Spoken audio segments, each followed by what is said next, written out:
as they try to put together a life after having spent, 15 to 16 years of their life doing nothing but playing football.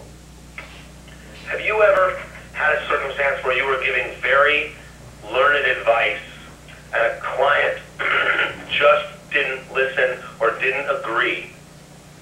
Always. And that being the case, when you come to sort of, for lack of a better word, when you come to a loggerheads, what is, give us an anecdote or two about what's happened in the past, both a positive one and a negative one. Well, I think it's kind of like parenting, because you referenced that earlier. And in the parenting relationship, the parent's job is to set their child up with all of the skills and resources they need to be successful.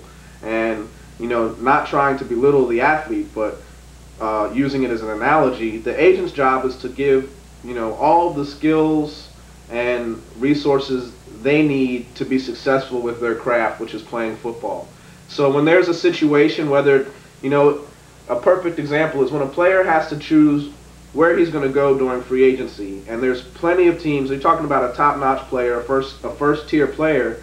They have a choice of which teams they're going to want to go to, and then it's a decision of, are you going to go and play for the money because the team that can pay you the most money and is willing to pay you the most money is most likely the team least likely to play in the Super Bowl that year.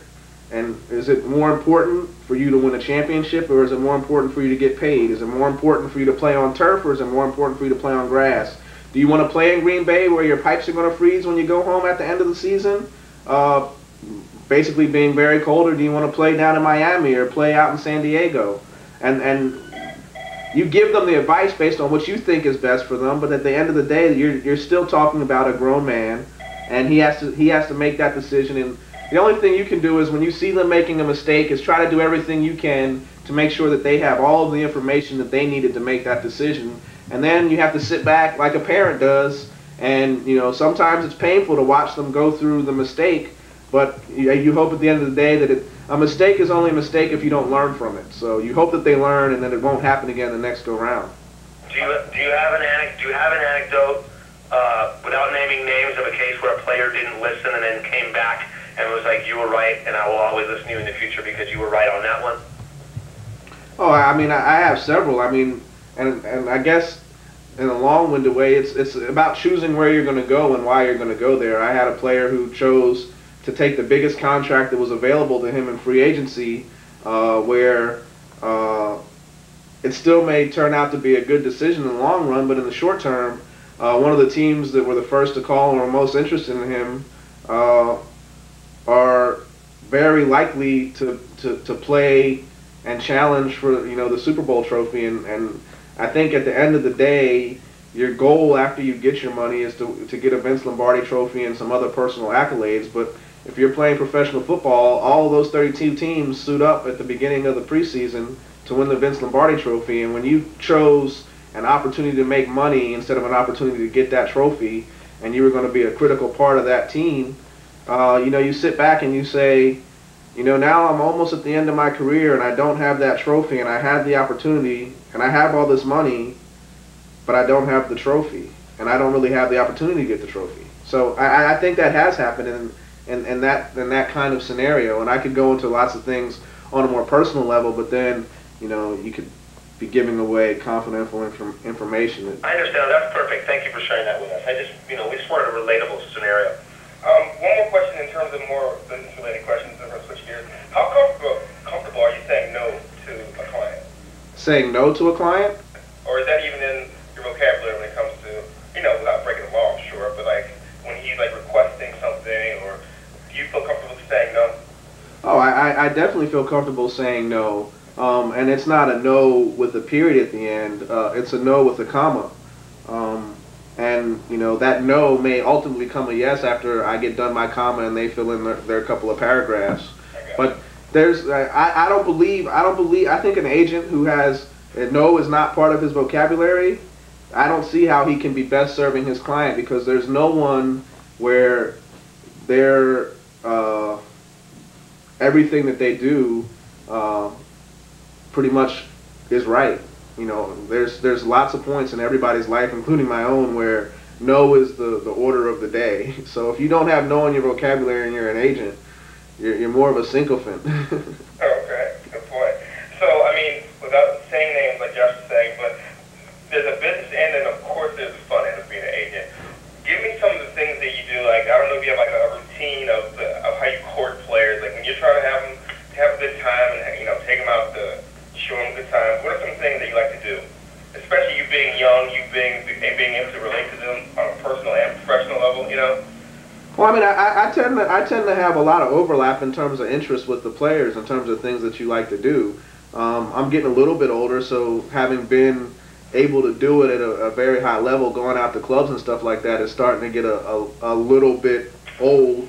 You know, there's only so many clubs and so many weekends on South Beach when, you know, but it's more of what the player likes to do. Some players like to, you know, just sit around and have a conversation and a cocktail. Some players want to go to South Beach and, you know, and do South Beach top to bottom until the sun comes up.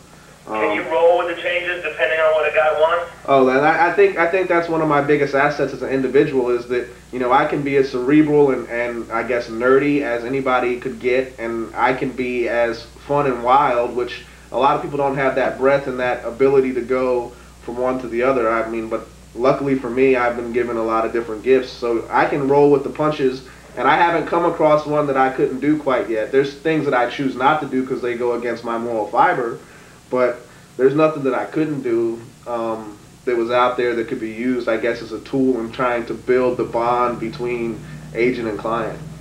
What if, bring up a good point, what if one of your clients or soon-to-be clients wanted to do something against your moral fiber and wanted you to set it up but not partake in it? How are you with that?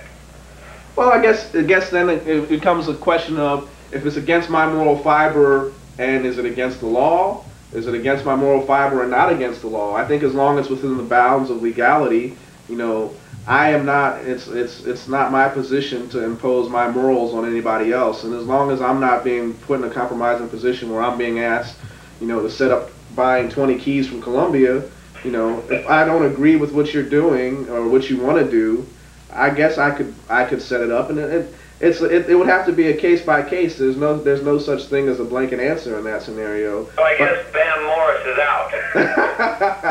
there's a couple people that are out. So in terms of like hobbies for yourself, aside from being an agent, like when you're having a good time and you want to do things for yourself, what do you like to do in your pastime? Well, I mean, when I'm having my alone time or my downtime, I like to spend a lot of time with my fiance, and we just, you know, enjoy doing all kinds of different things, going to museums.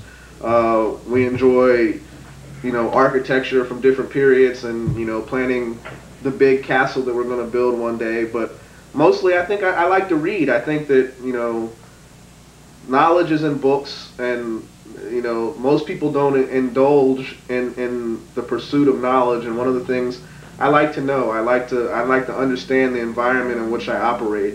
And because I have such broad-reaching interests across many spectrums, you know, a book is my favorite place, because through a book I can almost get on an airplane and go there. And it's my own personal time machine. So, I mean, books are the thing that I think is what I spend. I like to go to old bookstores and just browse old bookstores. You know, if I go into a city to see a client and I have downtime and I can find, you know, a used bookstore or a rare bookstore, that's probably the thing that I would do, in addition to maybe trying to catch a monument or a special attraction that's in that city that I haven't seen. But books are my thing. What book are you reading now? Actually, right now I'm reading Sign 'Em Up, Bucky. It's a book about being a sports agent, as a matter of fact. Okay. Will your fiance appear on this show, do you feel, without necessarily speaking for her, but, you know, there's going to be some background on you and some background stuff filmed with you as a real person, not just the agent in an office and in the field. Do you feel as though she'll take part? If I ask her nicely. All right. So, when you guys getting married? We're probably going to get married, you know, sometime next summer, June, July. We haven't quite set the date because trying to figure out a couple things, because there's a lot going on in the world today. I hear you. Well, I want to say congratulations early. Thank you. Just a couple more questions. So, you seem like you are extremely intelligent and mature young man.